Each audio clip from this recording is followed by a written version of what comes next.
И здравствуйте, дорогие друзья, с вами снова Креатив ТВ, и сегодня я вам покажу, как все-таки убрать помехи с микрофона. Если у вас, конечно, фонит, и вам все друзья говорят, что у вас очень сильно фонит микрофон. Итак, начнем.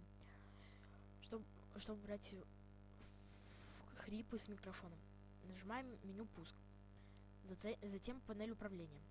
Когда откроется у вас панель управления, выбираем оборудование и звуки. У вас открывается оборудование и звуки, затем звук. Нажимаем на звук. Сейчас откроется панель звука. Вот, открылась панель звука. Затем записи. И здесь будет микрофон. Итак, нажимаем на микрофон. У вас откроется такая панелька со свойствами микрофона. Нажимаем прослушать. И нажимаем вот тут вот, ставим галочку, чтобы послушать, как у вас сильно хрипит микрофон, например. Ну, я этого делать не буду, потому что, будет еще хуже хрипеть микрофон, потому что... Итак, затем выбираем уровни, и вот тут в уровнях микрофона. Выбираем уровень микрофона, какой бы вы... Вот понижаете, это будет тише вас слышно, но уберутся абсолютно все ваши хрипы. Повышаете, это чуть-чуть увеличится ваши хрипы и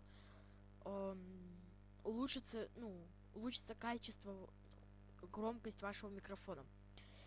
Итак, когда вы выберете, какой вы хотели бы звук, ставите ОК, и тут ставим ОК. Все. Закрываем эту панельку, и все. И, в принципе, у вас все установлено, убрались хрипы. Еще, возможно, у вас из-за колонок, из-за буфера, то, что у вас может быть, возможно, какой-нибудь чувствительный буфер, у вас будет из-за этого микрофон фонить, то, что у вас, близко очень колонки, и из-за этого отнесите чуть подальше колонки, и все будет прекрасно. Все, спасибо всем, подписывайтесь на канал, ставьте лайки, все, пока.